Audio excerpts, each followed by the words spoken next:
How's it going, everybody? It's Pilot Flame, and we are back with another FPL video. And today we're going to be taking a look at the teams to target over the next few game weeks. This is a series that we somewhat did over the preseason, where we looked at individual teams and what good parts we should look at and what bad parts we should look at. But this is where we look at teams individually, and we'll see what kind of fixtures they have coming up. And we've got 3 on the docket for you today, and these are going to be teams that we think you should be looking into over the next few game weeks between international breaks. If you haven't done so already, make sure to hit that like button, subscribe to the channel if you are new, and turn those notification bells on so that you can get the content as soon as it is readily available. Also, drop us a follow over on Twitter so that you can keep up to date with all the transfer news potentially for the winter break or next summer. I mean, there's talks about Erling Haaland going to City or United for next summer. It's going crazy already, as well as any updates for any platforms that we have, as well as give us a follow over on Twitch so that you can see when we go live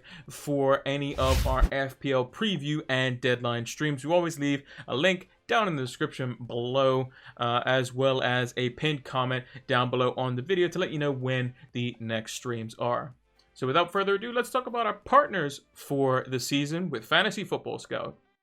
So if you haven't heard about Fantasy Football Scout, they have a fantastic members area during the regular season. It's £25 for the membership, and that lasts the entire year. And during the off season, they give a 20% discount. But if you have missed that discount, fear not, you can still get the membership for £25, and it's fantastic. You can see the membership area just behind me. You have a bunch of different stats that you can use, powered by Opta stats, and create your own custom tables. You have the Rate My Team tool, you have the season ticker, player comparison tools, a whole array of things that you can use to help elevate your FPL game. So use the link down in the description below so that you can get access to these exclusive tools to help elevate your FPL game. Sign up now. Now, the first team that we're going to be looking at out of the 3 is Wolves, and for good reason. They may have lost their first 3 games, all 1-0, and haven't scored a goal yet, but their stats show that they should be performing way better than what they have been doing thus far. And it mainly comes down to their lack of finishing in front of goal. But we know that they can get to that level. We know that these players can do quite well because they are quality players. And if we look at the fixtures, Watford away, Brentford at home, Southampton away, Newcastle at home, those are massively good fixtures, and you won't find a better run of 4 than that throughout the entire season for much better teams. Maybe Chelsea has one and United will have one, but this is one that's coming right now after the international break and could be quite good for FPL teams, as they're much cheaper assets to allow us to make room for the likes of Lukaku and Ronaldo and Salah and these sorts of players. So you got to find these gems before they get hot so that you can catch price rises and all that sort of stuff. And if you look at the stats just above me, you can see for the first 3 game weeks, which is the same as the season stats thus far, it's 5 big chances, 36 shots inside the box, which is crazy. It's a lot of shots in the first few games. I think that, what's that, 12 per match, which is just insane. And 5.40 non-penalty XG. That means they are underperforming their goal tally by at least 5 goals, which is crazy to think about. They have the highest XG out of any team, non-penalty, I believe, that hasn't won a game. So, and it's by a big margin. And if you just look at the stats as well, Adama Traore, 2 big chances. Those were basically 2 one-on-ones. Trent Cowles had 2 big chances. Jimenez hasn't had any big chances, but he's had 11 shots inside the box. 10 chances created. Traore has created 9 chances, and he should have been involved in 2.12 goals and assists. So they are creating the stats which look good. Traore 6 million, Trincao 5.9, Jimenez has seen a price drop at 7.4 million. These guys could be electric in our teams because the stats show that they're just basically, once they start putting the ball in the back of the net, they're going to be doing it quite often. And this is a Wolves team that is way different from the likes of Nuno Espirito Santo's team of seasons gone, from 2019, 2020, 2018 even. They play attacking football. They like to hit you on the counter. They like to get forward. They like to flood the box. They will, go back into a shape when needed, but they will attack at any given chance that they're able to break with pace, with the likes of Trincao, with the likes of Traore. They still have Padence and Neto still to come back as well, which could change things up. Jimenez hasn't scored as of yet, but once he finds his feet, obviously coming off that long-term injury that he had last season around game week 5. For those that didn't know, he had basically a traumatic head injury during a game versus Arsenal where he basically fractured his orbital socket and skull, and that's why he wears that headband. But he looks like he's attacking headers as if he never had the injury. He's taking shots, so we just need Wolves to start finding the back of the net, and they could become fantastic FPL assets. And this run of fixtures is definitely going to be something to even look at. I don't even have any of the defenders on here. The likes of Cody, Semedo, even the goalkeeper Saw could be someone that we put in our FPL teams going forward. If you're on a wild card, maybe, which my video will be coming out for that on Friday, a couple days time at the time of recording. I'm, going to be definitely putting some Wolves players in some of those drafts because I think for the price points, they could be fantastic as long as they live up to these stats that you see on the screen, as well as many others that are showing that they could be a big threat to teams that allow them to create these chances further on into the season. Now, with that being said, let's take a look at another team that started off quite well that also has a new manager for this season. And that team is Everton. Now, Everton are under a new regime with Rafa Benitez, formerly of Liverpool, who basically made his name as a manager. Really, he was most favored at Liverpool, in my opinion.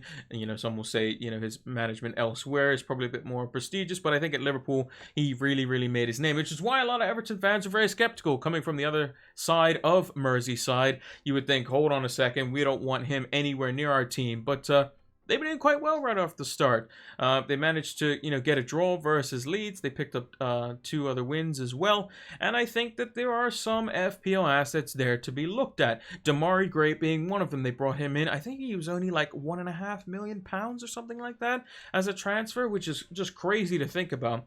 4 chances created, 2 shots inside the box, 0.72 XGI. And I believe he's scored twice thus far. So he's doing quite well for himself, and he's only 5.6 million. Definitely could improve on the stats, but if he's going to be overperforming his XG, like how Lingard was for West Ham last season, there are players that will do that, but if he's going to do that for that price, we could be looking at a fantastic FPL asset. Now let's look at the forwards for Everton as well. We got Richarlison and Calvert-Lewin. Now Richarlison, 7.6 million. He started off at 7.5 million. He's someone who was originally on penalties as well, but now it seems that Calvert-Lewin is taking over. There was a big scuffle. Seamus Coleman was saying, look, Calvert-Lewin's the penalty taker now.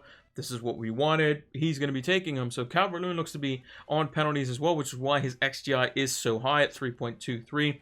4 big chances, 2 of which are penalties. He's at 11 shots inside the box, though, so that's not stopping him from just basically getting his points off of penalties. And he's got 3 and 3 as well. So he's going to be doing quite well. 8 million was his original price tag, and he could be going up again soon to 8.3 million. And you'll think, okay, well, do the team stats show it? Yes, they had 6 big chances, which is more than Wolves have had.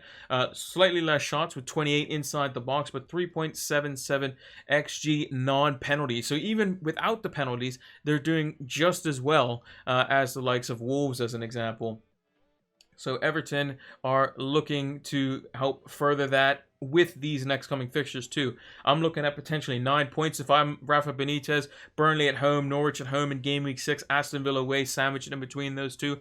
And even Man United away, they got a point last season with a late minute winner from, you guessed it, Calvert-Lewin in the 3-3 draw at Old Trafford. So I wouldn't be selling Calvert-Lewin after the Norwich at home game. I think he could still get something from the Man United away game as well. Although it could be a different prospect now that Maguire and Varane are going to be in the back 4, assuming they're fit. Where Lindelof could have potentially got bullied for the set piece, and United brought in a set piece coach. So there's a bit of a different dynamic there. But I think Everton are doing well off the start. I think they have a bunch of assets that could be quite good. Seamus Coleman also won the penalty for Calvert-Lewin in the last game as well. So he could be someone who we have to potentially look at alongside Luca Digne. And it could be, something where maybe Calvert-Lewin could be one of those season-type keepers. Bamford last season kind of ticked along quite nicely for his price tag. Maybe Calvert-Lewin will do the same, but for a slightly elevated price. And we'll have to see kind of how that one pans out, because we know that Everton, their playing style is very clear based on their signings. They're going to get the ball, they're going to push it into the wide areas with pace, and they're going to whip it into the box, whether it be on the ground or in the air, probably in the air. They're going to look for some set pieces as well, and it's a real Rafa Benitez style of play. You're probably not going to see like the flair players like James Rodriguez and that sort of stuff. It's going to be very functional, direct players that are going to be, kind of put in a system where they're going to have a very, very simple job. Go down the line, swing the cross in, get Calvert-Lewin on the ball for a headed attempt at goal or a shot on goal, and flood the box with guys at the back post as well, just in case it gets spilled.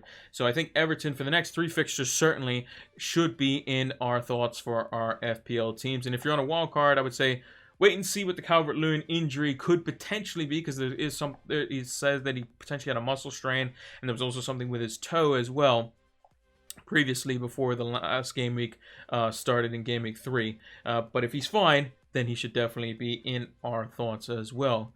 And lastly, let's take a look at a team that usually has a very run-and-gun style of football under a very, very exciting manager, especially on the touchline with his certain colorful Leeds embroiled bucket, as it were, if you know what I'm talking about.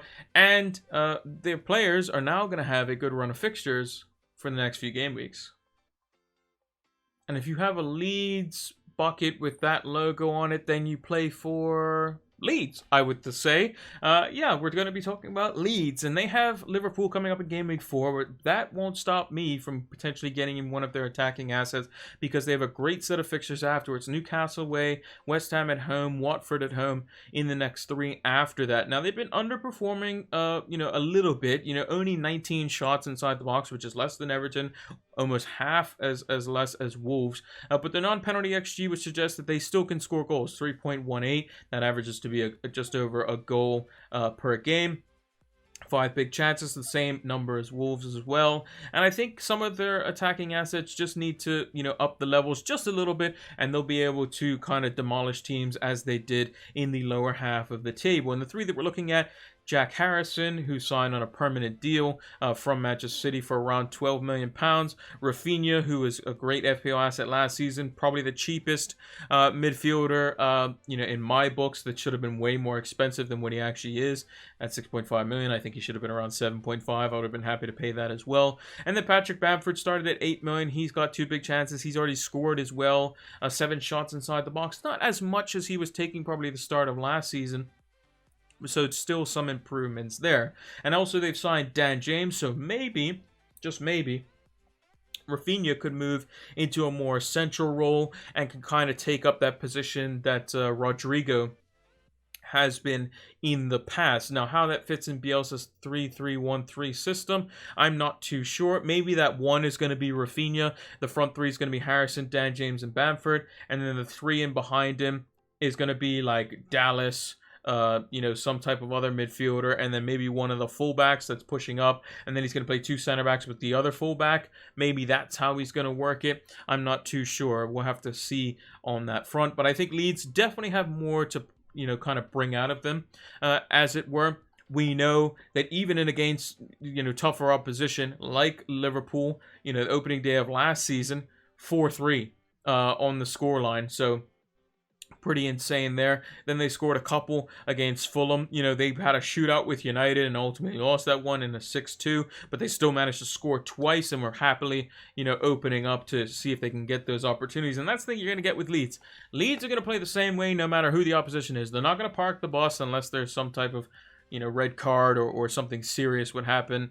in the game where they're basically forced to do so. They're going to play run and gun. They're going to non-stop attack. They're going to create chances. They're going to have shots on goal, and they're going to get those chances often against no matter who they're playing. Even against like the likes of Manchester City, they even tried to attack with 10 men, which seemed, kind of crazy to do against a Manchester City that has a one-man advantage, and they ultimately won that game 2-1, which is pretty crazy. I think Dallas scored a brace or something like that when he was a defender last season as well.